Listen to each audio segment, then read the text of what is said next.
दोस्तों, ये कहानी है एक विधवा और एक साधु की। कैसे वो विधवा कुदरत के नियमों के खिलाफ जाकर उस साधु से अटूट संबंध बना लेती है और उससे अपनी सारी प्यास बुझाती है।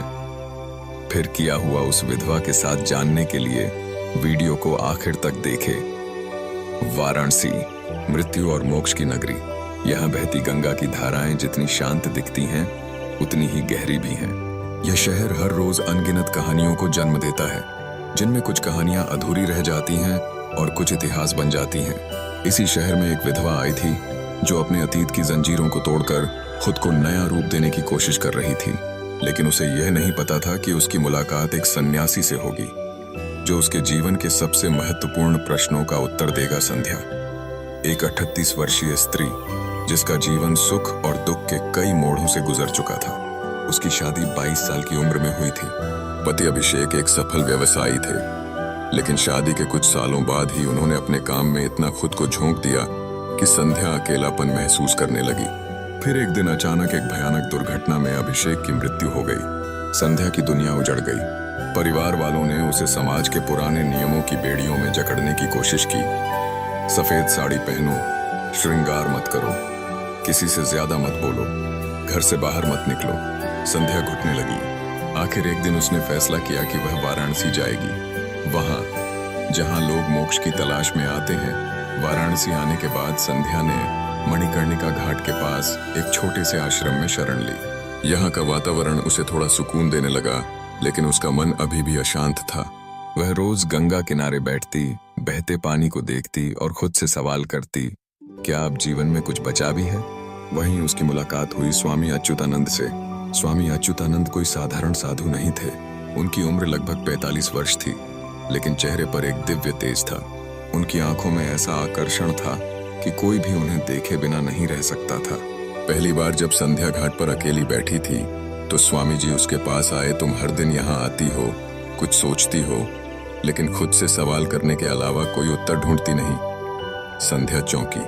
उत्तर कहाँ मिलेंगे? उसने पूछा। जहाँ प्रश्नों का अंत होगा। स्वामी जी ने हल्की मुस्कान के साथ कहा। संध्या को यह उत्तर समझ नहीं आया, लेकिन उसमें एक गहरी शांति थी। धीरे धीरे संध्या और स्वामी अच्युतानंद के बीच संवाद बढ़ने लगा।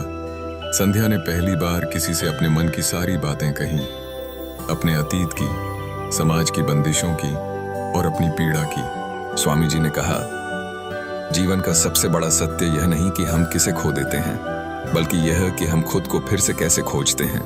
उनकी बातें संध्या को भीतर तक छूने लगी। वह समझ नहीं पा रही थी कि यह केवल आध्यात्मिक आकर्षण था या कुछ और।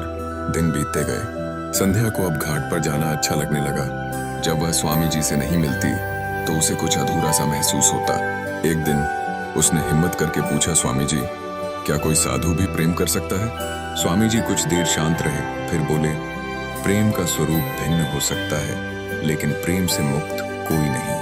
संध्या की आंखें चमक उठी। तो क्या मैं आपसे प्रेम कर सकती हूँ? स्वामी जी ने उसकी आंखों में देखा। कुछ कहने ही वाले थे, लेकिन फिर वे शांत हो गए। स्वामी अच्युतानंद उस रात सो नहीं पाए। उन्होंने अपना पूरा जीवन भक्ति और सेवा में लगा दिया था, लेकिन अब उनके मन में एक विचित्र आकर्षण पैदा हो रहा था। संध्या ने भी सारी रात सोचा, क्या यह प्रेम सही था? सुबह होते ही वह फिर घाट पर पहुंची और स्वामी जी के पास जाकर कहा, क्या आप मुझे रोक रहे हैं? स्वामी जी ने धीरे से कहा, नहीं, लेकिन मोह और मोक्ष के बीच बहुत बारीक रेखा होती है। संध्या ने गहरी सांस ली और कहा, अगर प्रेम आत्मा का मिलन है तो यह मोह नहीं, मोक्ष ही है। स्वामी जी मुस्कुराए। तो फिर हमें प्रेम को किसी नाम की जरूरत नहीं है, यह केवल महसूस करने की चीज है। संध्या अब समझ चुकी थी, प्रेम केवल पाने का नाम नहीं, बल स्वीकार करने का नाम भी है। उसने स्वामी जी से विदा ली और गंगा की ओर बढ़ गई। वह अब पहले की तरह अधूरी नहीं थी। वह प्रेम पा चुकी थी आत्मा के स्तर पर। अगर दोस्तों वीडियो अच्छी लगी हो तो वीडियो को लाइक करें और चैनल को सब्सक्राइब करें। मिलता हूँ फिर एक और नई वीडियो के साथ।